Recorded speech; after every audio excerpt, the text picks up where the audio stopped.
So are the brand new classes worth it in Roblox 99 Nights in the Forest? So in this update, we got two new classes, and we got the Alien and the Cyborg.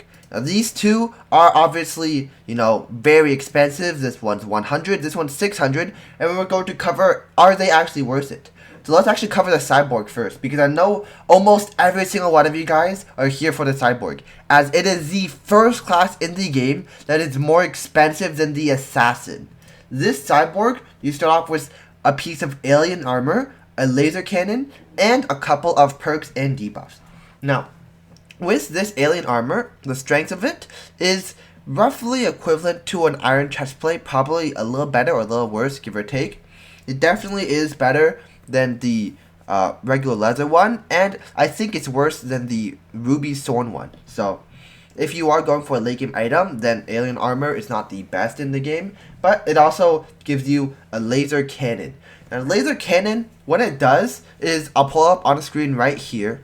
As you can see, you just shoot out a bullet, and this bullet has what seems to be infinite range, or at least super long range, and the damage on a bunny right here, as you can see, it can completely one-tap a bunny. So this is not some sort of, revolver type weapon where it does little damage. This is the real deal. Currently, we've tested this weapon on a rabbit. But what if we test it on something even stronger? Maybe something such as a wolf. So let's go ahead and show that right now. So over here, we have Bucket walking towards what seems to be a wolf, shooting it 2 times in order to kill it.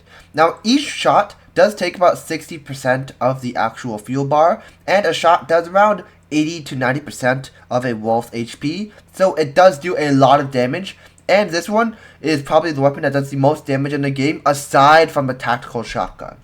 And what if we take it one step further? We do it on cultists, the literal most common enemy due to the cultist stronghold being one of the best ways to farm diamonds or gems over and over and over. So we have a cultist stronghold right here with a laser cannon, and the laser cannon is going to shoot a group of them, and as you can see, it does AoE damage, or if I'm looking correctly, it did AoE damage, which stands for area of effect. So it hit multiple cultists at the same time, but the damage, while it was really good, it did have a really long cooldown afterwards. And as soon as you use a shot, if you are really low on fuel, then you'll actually end up doing damage to yourself. Therefore, you have to kind of hide back and make sure you get enough fuel before you shoot again. Because if you are very low on HP, I think you can actually just end your playthrough like that by accidentally unaliving yourself. At this point, Bucket just switches to a rifle, because the rifle simply just does more damage or DPS compared to the laser cannon. So now that we've explored exactly how much damage the Cyborg does using the laser cannon, we're going to discuss the other perks to it. So if the alien tech overheats, you take damage and your armor is temporarily lowered. This, we showed it in the video where Bucket shot a laser cannon bullet, and he had barely any fuel, so he just ended up taking damage, and of course you can actually just end your playthrough like that. Now at level 2, you also get a healing buff when the alien tech is at full charge, not full HP. So once at full charge, you basically, I think it's kind of like the brawler where you get increased health regeneration, 10% increased health regen, but in this case, it will be a lot better, because this is probably not a 10%, it's probably going to be like 20 or even 50%, due to the fact that the Cyborg is literally 6 times the price of the brawler and is just so expensive. And lastly, at level 3, kills restore some alien tech energy. This will make sure that you can actually chain up your attacks and hit multiple people and kill them all at once.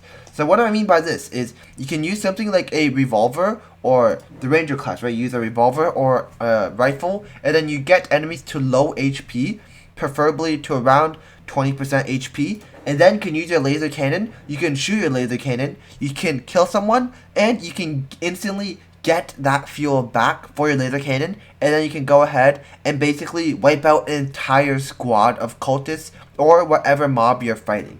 This level 3, I think it's really nice. And not only is it compatible with the laser cannon, it also works with other weapons, because the other alien weapons all require alien technology energy. Therefore, this will benefit everything. Similar to how the Ranger, with the 10% chance to refund ammo on shot, benefits things such as the rifle as well. I've just covered the Cyborg. It's time to get into the Alien. The Alien is a much more budget-friendly class, and you can actually get this one free to play, because the Cyborg, after you complete all of these different badges, I still have 2 that are incomplete. I don't know why these are incomplete. But after you complete all of these badges, you would be able to get enough to access the Alien. Or you would be a little bit short and you'd do a couple of cultist runs. But definitely you'll be very, very far away from the Cyborg. So the Alien is a budget-friendly option you can get. With the Alien, you start off with a ray gun. And I'll show here, I'll probably put some video up where I'm actually using the ray gun, and you can get this a couple days into the playthrough. And the ray gun, I actually think, is a really, really nice weapon.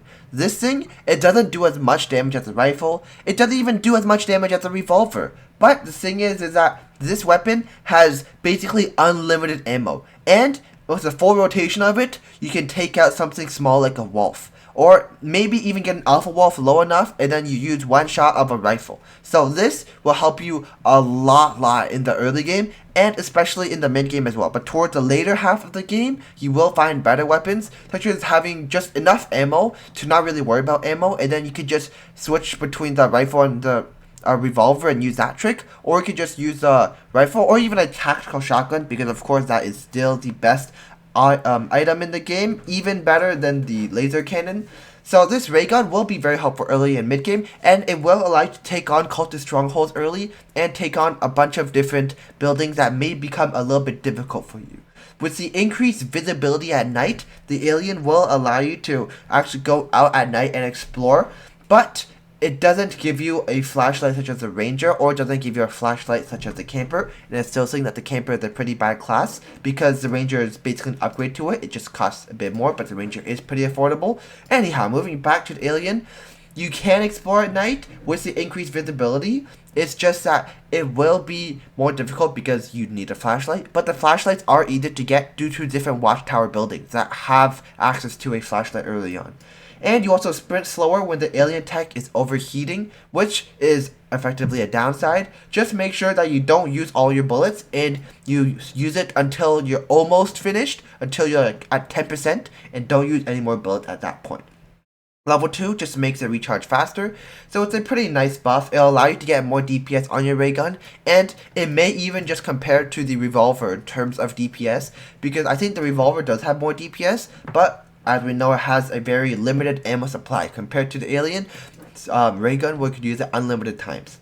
And lastly, at level 3, sprint faster when the alien tech is at full charge. This will allow you to actually outrun a couple of different things. I don't know if it's faster than the assassin with the plus 10% sprint speed, as this just says sprint faster, but I will assume that it is around a plus 10% sprint speed, because the assassin sprint speed is active at all times, but the alien sprint speed is only active when it is not using the ray gun. So this alien is kind of like, in terms of its little perks, it's like a little budget assassin, but in terms of its utility, it's probably like a ranger as well. I would say it's better or worse in some aspects. For example, in taking on the different camps early, such as the wolf camps, I do believe that the ray gun is better just because of the unlimited ammo. So this alien class is definitely a class that I will be looking forward to in the future.